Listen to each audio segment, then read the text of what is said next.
at Siemens in today's trading session. It came out with its Q4 numbers yesterday and the stock is reacting quite smartly. In fact, despite the fact that the company did see a bit of a drop in its profits as well as its overall revenues, the operational picture looks encouraging and so does the management commentary. So let's just walk you through what the company has delivered in the quarter gone by. The German technology major, in fact, reported a marginal drop of about 4.7% in the profits to about 330 crore rupees versus 334 crores on a year-on-year basis. This is mainly on account of the higher expenses due to the lockdown.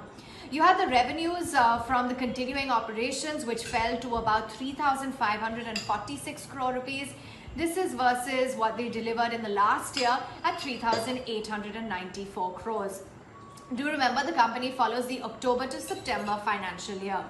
Now, if we look at the operational performance, that was quite steady. The EBITDA came in at about 456 crore rupees compared to 432 crores in the corresponding quarter of the last year, and margins were at about 12.9% versus 11% on a year-on-year basis. Now, during the quarter, the company did see the continuing operations grow at about 8.7% to 3,220 crores compared to the last year's period. They have a strong order backlog over 1 year's revenue, and that's partially on account of the period of the lockdown, which resulted in reduced revenues. Let's talk about how they performed segmentally. The energy revenues in the quarter gone by, they were down about 5% to come in at 1,583 crore rupees. The smart infrastructure segment revenues came in lower by nearly 14% to 920 crores. You had mobility revenues which dropped double digits to about 12% to 328 crores, while the digital industries revenue dropped about 12% to 632 crore rupees on a year-on-year basis. In fact, the management, Sunil Mathur, the managing director and CEO, as part of the outlook for the company, said that a major part of the financial year was impacted on account of the COVID pandemic.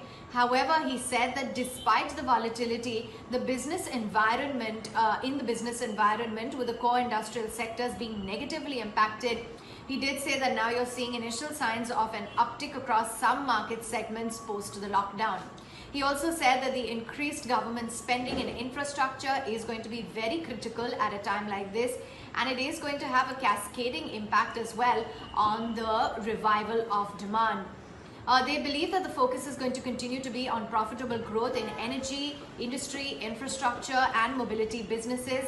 They're seeing increased interest in technological and digitization solutions across their businesses and are working very closely with customers in these areas to support them by adopting the latest technology solutions and services.